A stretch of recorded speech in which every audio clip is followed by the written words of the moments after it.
കണ്ടിട്ടില്ല ഞാൻ ഈ വിധം മലർച്ചെണ്ടു പോലുള്ള മാനസം. സത്യം പറഞ്ഞാൽ ഇടറുന്ന തൊണ്ടയോടും പശ്ചാത്താപ നിർഭരമായ ഹൃദയത്തോടു കൂടിയാണ് ഞാൻ നിങ്ങളെ അഭിമുഖീകരിക്കുന്നത്. പ്രിയപ്പെട്ടവരെ, വളരെ വളരെ ദുഃഖമുണ്ട്, വളരെ പശ്ചാത്താപമുണ്ട് എന്ന് പറയാൻ കൂടുതൽ ശരി.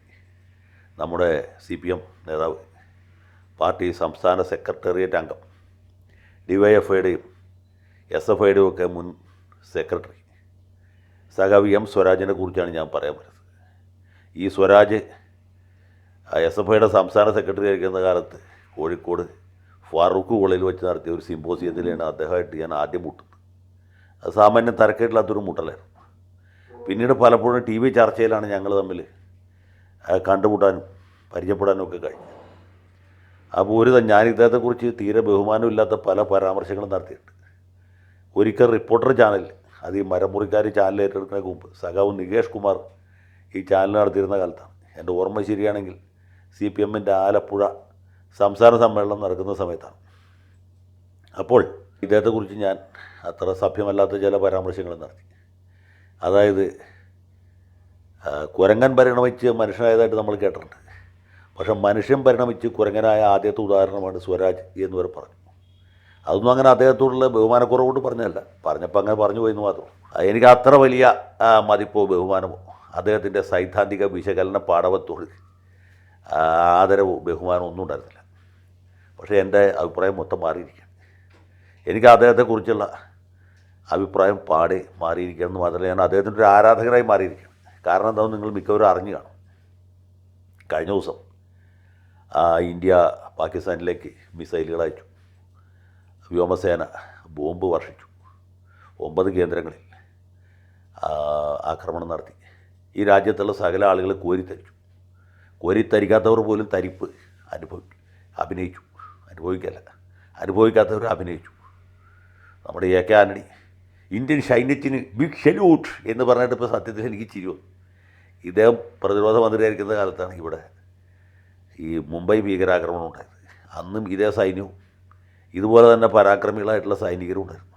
പക്ഷേ ആൻ്റണി ഗാന്ധിയനായതുകൊണ്ട്, അദ്ദേഹം പടവലങ്ങ പുല്ലൊക്കെ കഴിച്ച് ജീവിക്കുന്ന ആളായതുകൊണ്ട് വെക്കുവെടി എന്ന് പറയാൻ പുള്ളിക്ക് ധൈര്യം വന്നില്ല.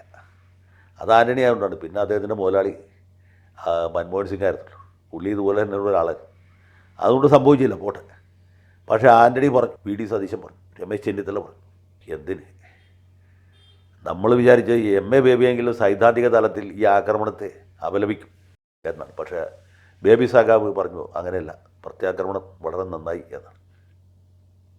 ബിനോയ് വിശ്വം ഒരു കവിയായതുകൊണ്ട്, കാൽപ്പനികനായതുകൊണ്ട് അദ്ദേഹമെങ്കിലും എന്തെങ്കിലും യുദ്ധത്തിനെതിരായിട്ട് പറയുന്നതാണ് ഞാൻ വിചാരിച്ചത്. പക്ഷേ ബിനോയ് സഖാവിന് പോലും ആ ഹൃദയ ലാവണ്യം നഷ്ടമായി എന്നുള്ളത് ഞാനൊരു ഞെട്ടലോടുകൂടി തിരിച്ചറിഞ്ഞു. എന്തിന്? മുസ്ലിം ലീഗ് നേതാവ് PK കുഞ്ഞാലിക്കുട്ടി, പാണക്കാട്ട് തങ്ങൾ, അതുപോലെ അതൊക്കെ പോട്ടെന്ന് വെക്കാം, നമ്മുടെ ജമാഅത്തെ ഇസ്ലാമിയുടെ അഖിലേന്ത്യാ അമീറും സംസ്ഥാന അമീറും മീഡിയ വൺ ചാനലിൽ വേണു ബാലകൃഷ്ണൻ നടത്തിയ ചർച്ച കേട്ട് ഞാൻ ഞെട്ടിപ്പോയി. ഞാൻ വിചാരിച്ചു വേണു ബാലകൃഷ്ണൻ ഇപ്പോഴും മാതൃഭൂമിയിലേക്ക് തന്നെയാണോ അതോ അങ്ങോട്ട് തിരിച്ചു പോയോ എന്ന് സംശയിച്ചു. പക്ഷേ അദ്ദേഹം മീഡിയ വണ്ടി തന്നെയാണ്. അതുപോലെ അടുപ്പൂട്ടി ചർച്ചക്കാർ പോലും ഈ പാകിസ്ഥാൻകാരെ തീവ്രവാദികൾ എന്നൊക്കെയാണ് വിളിക്കുന്നത്. കാരണം എന്താ വെച്ചാൽ ഇത് പൂർണ്ണ യുദ്ധത്തിലേക്ക് പോവുകയും രാജ്യത്ത് അടിയന്തരാവസ്ഥ പ്രഖ്യാപിക്കുകയും ചെയ്യുകയാണെങ്കിൽ ആദ്യം പൂട്ടാൻ പോകുന്നത് ജമാഅത്തെ ഇസ്ലാമിയുടെ ആഫീസായിരിക്കും. പിന്നെ പൂട്ടാൻ പോകുന്നത് മീഡിയ വണ്ടിയും മാധ്യമത്തിൻ്റെ ആഫീസുകളായിരിക്കും. അതുകൊണ്ടാണ്, അല്ലാണ്ട് അവർക്ക് പാകിസ്ഥാനുള്ള ഇഷ്ടക്കുറവുണ്ടൊന്നുമല്ല. അവരുടെ ഹൃദയം പാകിസ്ഥാന് വേണ്ടിയാണ് തുടിക്കുന്നത്, യാതൊരു സംശയമില്ല. അടുപ്പൂട്ടി ചർച്ചക്കാരുടെ ആണെങ്കിലും ശരിയാണ്, അഖിലേന്ത്യാ അമീറിൻ്റെ ആണെങ്കിലും ശരിയാണ്, സംസ്ഥാന അമീറിൻ്റെ ആണെങ്കിലും ശരിയാണ്. ഇത് ഞാൻ വാതുവയ്ക്കാൻ തയ്യാറാണ്. പോട്ടെ, നമ്മുടെ വിഷയം അതല്ല. ഇവരൊക്കെ തന്നെ ഒന്നുകിൽ നിലനിൽപ്പിന് വേണ്ടി, അല്ലെങ്കിൽ ദേശാഭിമാനം കൊണ്ട്, അല്ലെങ്കിൽ വിവരമില്ലായ്മ കൊണ്ട്, എന്ത് കാരണം കൊണ്ടാണെങ്കിലും ഇത് വലിയ ഒരു ഹിസ്റ്റീരിയ പോലെ പടർന്നു പിടിക്കുകയാണ്. മാസ് ഹിസ്റ്റീരിയ എന്ന് പറയാം. എല്ലാവരും പറഞ്ഞത് അവനെ ക്രൂശിക്കുക, പാകിസ്ഥാൻകാരനെ പപ്പടമാക്കുക, അവൻ്റെ കാരണം അടിച്ച് പൊട്ടിക്കുക എന്നാണ്. കാരണം അടിച്ച് പൊട്ടിക്കണം എന്നുള്ള അഭിപ്രായക്കാരനാണ് ഞാൻ. ഇതുപോലത്തെ തോന്നിവാസം ഇനി ചെയ്യാൻ അവർക്ക് ധൈര്യം വരരുത് എന്ന അഭിപ്രായം നിലനിർത്തിക്കൊണ്ട് തന്നെ വ്യാപകമായി യുദ്ധം വേണ്ട എന്നെനിക്ക് അഭിപ്രായമുണ്ട്. ഞാനത് പറയുകയും ചെയ്തു. ഞാൻ ആ അഭിപ്രായത്തിൽ നിന്നുകൊണ്ട് തന്നെ പറയാം.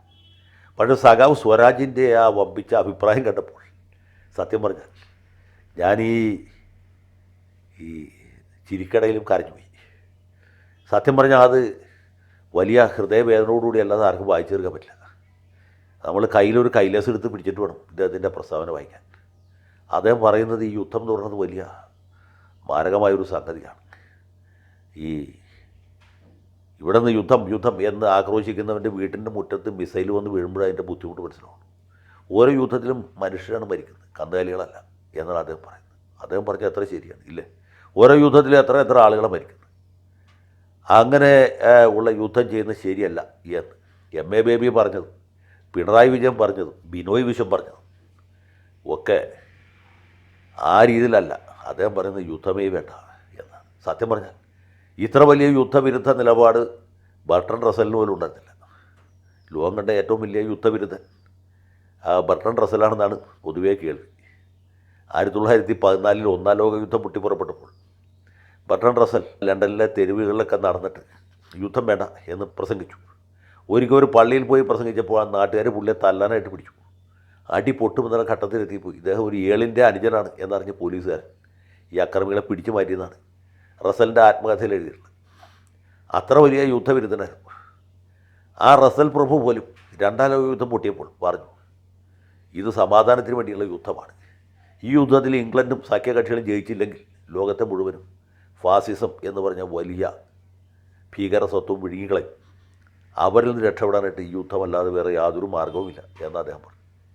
ആ റസൽ പോലും നാണിച്ച് ഈ സ്വരാജിനെ കാണുകയാണെങ്കിൽ മുണ്ടിൻ്റെ മടക്കിക്കുത്ത് അഴിച്ചിട്ട് അദ്ദേഹത്തെ ബഹുമാനിക്കും. യാതൊരു സംശയമില്ല. കാരണം ഇത്ര വലിയ ഒരു ലോകസത്യം, അത് മനുഷ്യത്വത്തിൻ്റെ പേരിൽ. ഞാൻ പറഞ്ഞത് രാജ്യത്തിൻ്റെ സമ്പദ് വ്യവസ്ഥ തകരും അല്ലെങ്കിൽ ഇവിടെ പൊളിറ്റിക്കൽ ഇൻസ്റ്റബിലിറ്റി ഉണ്ടാകും എന്നുള്ള അർത്ഥത്തിലാണ്. മനുഷ്യത്വമായിട്ട് അതിന് വലിയ ബന്ധമൊന്നുമില്ല. ഇവ കാര്യങ്ങളെ മനുഷ്യത്വമായിട്ട് കൂട്ടിക്കൊടുക്കുന്നത് ശരിയല്ല. പക്ഷെ മനുഷ്യാണാം മനുഷ്യത്വം എന്നാണല്ലോ നാരായണ ഗുരുസ്വാമി പറഞ്ഞു. ആ മഹത്തായ പ്രിൻസിപ്പളിനെ പൊക്കി പിടിച്ചുകൊണ്ട് സ്വരാജ് ശക്തമായ ധാർമ്മിക നിലപാട് സ്വീകരിച്ചിരിക്കുകയാണ്. അപ്പോൾ പലരും ചോദിക്കുന്നുണ്ട് ഇദ്ദേഹം ഭീകരാക്രമണം ഉണ്ടായപ്പോൾ 26 ആളുകളെ വെടിവെച്ച് കൊന്നപ്പോൾ അവർ ഹിന്ദുക്കളാണെന്ന് ഉറപ്പുവരുത്തിയതിന് ശേഷം കലീമ ചൊല്ലാൻ പറഞ്ഞ് ചൊല്ലാതെ വന്നപ്പോൾ വെടിവെച്ച് കൊന്നപ്പോൾ പുള്ളി ഫേസ്ബുക്കിൽ വല്ല പോസ്റ്റ് വിട്ടു എന്ന് ചില ആളുകൾ നോക്കി. അപ്പോൾ അവർ പറയുന്ന പുള്ളി ഒന്നും മിണ്ടിയില്ല എന്നാണ്. പഹൽഗാം കൂട്ടക്കൊല നടന്നപ്പോൾ സ്വരാജ് ഉറക്കത്തിലായിരുന്നില്ല. പുള്ളി സത്യത്തിൽ കാശിക്ക് പോയി കയറും. കാശി രാമേശ്വരമൊക്കെ തിരിഞ്ഞ് വന്നപ്പോഴത്തേക്ക് എന്ത് പറ്റി?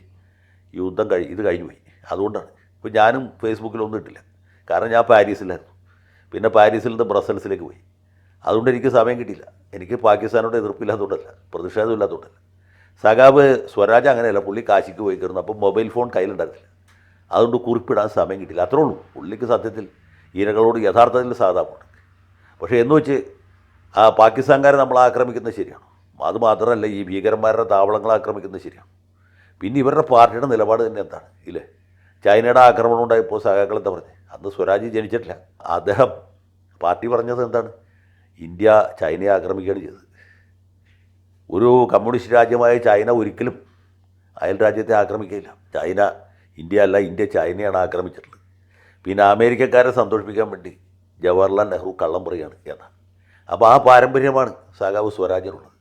അപ്പോൾ അദ്ദേഹം പ്രത്യേകിച്ചും ചൈനയുടെ ഉറ്റ സുഹൃത്താണ് പാകിസ്ഥാൻ. ഖേദകരമായി പോയി എന്ന് പറഞ്ഞ രാജ്യമാണ് ചൈന. അപ്പോൾ നമ്മുടെ ചങ്കിലെ ചൈനയുടെ പിന്തുണയുള്ള രാജ്യമാണ് പാകിസ്ഥാൻ. അവരെ നോവിച്ചാൽ സഖാവ് സ്വരാജിൻ്റെ ഹൃദയം വേദനിക്കും. ബേബി സഖാവിന് ഈ അഭിപ്രായമുണ്ട്. പക്ഷേ അഖിലേന്ത്യാ ജനറൽ സെക്രട്ടറിയുടെ കസേരയിൽ നിന്നുകൊണ്ട് ഇത് പറഞ്ഞത് പറ്റും. ഇവിടെയുള്ള CPM-കാരെ മുഴുവനും തൂത്തുപറക്കി NIA-കാർ കൊണ്ടുപോകും. പ്രത്യേകിച്ച് അടിയന്തരാവസ്ഥ പ്രഖ്യാപിച്ചാൽ ഒരു സംശയവും വേണ്ട. സ്വരാജിന് കുഴപ്പമില്ല. അദ്ദേഹത്തിന് ധൈര്യമായിട്ട് പറയാം. പുള്ളി സ്വതന്ത്ര ബുദ്ധിജീവിയാണ്. ധൈര്യസമേതം എന്ത് പറയാം. ഇതുപോലെ തന്നെ പുള്ളി നേരത്തെ പറഞ്ഞിട്ടുണ്ട്, മധുര മനോഹരമായ അഭിപ്രായം പറഞ്ഞിട്ടുണ്ട്. ഒക്ടോബർ 7-ാം തീയതി ഹമാസുകാരുടെ ചെറുത്തുനിൽപ്പുണ്ടായിരുന്നു. അതായത് ഇസ്രായേലിൻ്റെ അതിർത്തി ലംഘിച്ച് അവിടെ കാണുന്ന ആൾക്കാർ വെടിവെച്ച് കൊല്ലുകയും സ്ത്രീകളെ ബലാത്സംഗം ചെയ്യും, കുട്ടികളെ കുത്തിക്കൊല്ലുകയൊക്കെ ചെയ്ത് കുറേ ആൾക്കാരെ തട്ടിക്കൊണ്ടുപോയപ്പോൾ അത് വളരെ മനുഷ്യത്വപരമായൊരു നടപടിയാണ് എന്ന് ഒരു പ്രബന്ധം എഴുതി പ്രസിദ്ധീകരിച്ച ആളാണ് പുള്ളി. ആ പ്രബന്ധം സത്യം പറഞ്ഞാൽ അത് വല്ല കേംബ്രിഡ്ജ് യൂണിവേഴ്സിറ്റിയിലോ അല്ലെങ്കിൽ വിസ്കോൺസിൻ യൂണിവേഴ്സിറ്റിയിലോ സബ്മിറ്റ് ചെയ്താൽ ഉറപ്പായിട്ടും ഡോക്ടറേറ്റ് കിട്ടും. പിന്നെ പുള്ളിക്ക് ഡോക്ടറേറ്റിൽ താല്പര്യമില്ലാത്തതുകൊണ്ടാണ് പ്രസിദ്ധീകരിക്കാത്തത്. അപ്പോൾ അങ്ങനെ ലേഖനം എഴുതിയിട്ടുള്ള ആളാണ് ഇദ്ദേഹം. അപ്പോൾ പുള്ളിയെ സംബന്ധിച്ചോളം ഇതുപോലെയുള്ള നവങ്ങളായിട്ടുള്ള ആശയങ്ങൾ കൊണ്ട് സഖാക്കളെ പ്രബുദ്ധരാക്കാൻ അതുവഴിക്ക് ഇവരെ മനുഷ്യത്വത്തിൻ്റെ പാതയിലേക്ക് കൊണ്ടുവരാൻ വേണ്ടിയുള്ള ശ്രമമാണ്. പക്ഷേ നമ്മുടെ നാട്ടിലെ ആളുകൾക്ക് ഇപ്പോൾ മൊത്തത്തിൽ ഈ യുദ്ധ വികാരം ആളിക്ക് കത്തിക്കൊണ്ട് നിൽക്കുന്ന സമയം ആയതുകൊണ്ട് ജിങ്കോയിസം എന്ന് പറയുന്നത്, ഈ ജിങ്കോയിസം വളരെ ശക്തമായി നിൽക്കുന്ന സമയം ആയതുകൊണ്ട് സ്വരാജിൻ്റെ ഈ നല്ല വാക്കുകൾ ആരും ശ്രദ്ധിക്കുന്നില്ല. ബൈബിളിൽ പറഞ്ഞിട്ട് മൂഢന്മാരെ ഭരിക്കുന്നവരുടെ അട്ടഹാസത്തേക്കാൾ സാവധാനത്തിൽ പറയുന്ന ജ്ഞാനികളുടെ വചനങ്ങൾ നല്ലത്, യുദ്ധായുധങ്ങളെക്കാളും ജ്ഞാനം നല്ലത് എന്ന്. ഈ സ്വരാജ് ഒരു യഥാർത്ഥ ജ്ഞാനിയാണ്. മൂഢന്മാരെ ഭരിക്കുന്നവരുടെ അട്ടഹാസമാണ് ഇപ്പോൾ ഈ ഇന്ത്യ രാജ്യത്തെ എമ്പാടും മുഴങ്ങി കേൾക്കുന്നത്. പക്ഷേ സ്വരാജിനെ പോലുള്ള ജ്ഞാനികൾ ഇതുപോലുള്ള സത്യങ്ങൾ, നമ്മൾ കേൾക്കാൻ ഇഷ്ടപ്പെടാത്ത സത്യങ്ങൾ ഉറക്കെ വിളിച്ചു പറയുന്നത്. മനുഷ്യത്വത്തിൻ്റെ ഉരകല്ലിലാണ് അദ്ദേഹം ഈ വിഷയങ്ങളൊക്കെ ഉരച്ചു നോക്കുന്നത്. അതുകൊണ്ട് സ്വരാജിനോട് എനിക്ക് പണ്ടുണ്ടായിരുന്ന ആ പുച്ഛവും പരിഹാസവും ഒക്കെ കുറഞ്ഞു എന്നല്ല, ഇല്ലാണ്ടായി എന്ന് മാത്രമല്ല, ഭയങ്കരമായ ബഹുമാനം, അതിഭയങ്കരമായ ബഹുമാനം കൊണ്ട് സത്യം പറഞ്ഞാൽ എനിക്ക് ഇരിക്കപ്പെടുന്നില്ലാണ്ടായിരിക്കുകയാണ്. അപ്പോൾ ഞാനിതിനു മുമ്പ് അദ്ദേഹത്തെക്കുറിച്ച് പറഞ്ഞ കാര്യങ്ങളൊക്കെ സഖാവ് ക്ഷമിക്കുമെന്നും അദ്ദേഹത്തിൻ്റെ ഈ നിലപാടിനോടുള്ള എൻ്റെ ശക്തമായ പിന്തുണ സ്വീകരിക്കും എന്ന് വിചാരിക്കുന്നു. പിന്നെ അദ്ദേഹത്തിൻ്റെ നിലപാടിന് ആരും താല്പര്യപ്പെട്ടില്ല എന്ന് പറഞ്ഞാൽ അത് ശരിയല്ല. നമ്മുടെ മൗദൂദി ചാനലിൽ അടുപ്പൂട്ടി ചർച്ച നടത്തുന്ന ആൾക്കാർ, അവർക്ക് അതിൻ്റെ സ്വാരസ്യം മനസ്സിലായി. അവർ പറയാൻ ആഗ്രഹിച്ച കാര്യങ്ങളാണ് സ്വരാജ് പറഞ്ഞത്. അവർക്ക് പറയണമെന്ന് ആഗ്രഹമില്ലാത്തതുകൊണ്ടല്ല, NIA-ക്കാരെ പേടിയായതുകൊണ്ടാണ്. നമ്മുടെ അജിംസിൻ്റെ ആവട്ടെ, അല്ലെങ്കിൽ നിഷാദ് റാവുത്തരുടെ ആവട്ടെ, ദാവൂദിൻ്റെ ആവട്ടെ, വീട്ടിൽ NIA-ക്കാർ കയറി വരുന്നത് അവരെ തൂക്കിയെടുത്ത് തിഹാർ ജയിലിൽ കൊണ്ടുപോകുന്നു അവരാഗ്രഹിക്കുന്നില്ല. അവർ ശമ്പളം കിട്ടാൻ വേണ്ടി ജോലി ചെയ്യുന്നവരാണ്.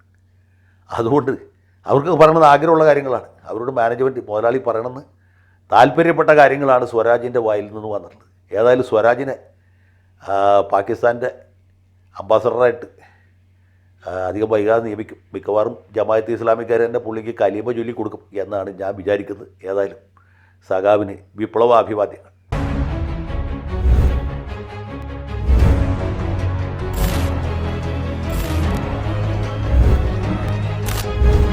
കൂടുതൽ വാർത്തകളും വിശേഷങ്ങളും നിങ്ങളിലേക്ക് എത്താൻ ABC മലയാളം സബ്സ്ക്രൈബ് ചെയ്യുക, ബെൽ ബട്ടണും അമർത്തുക.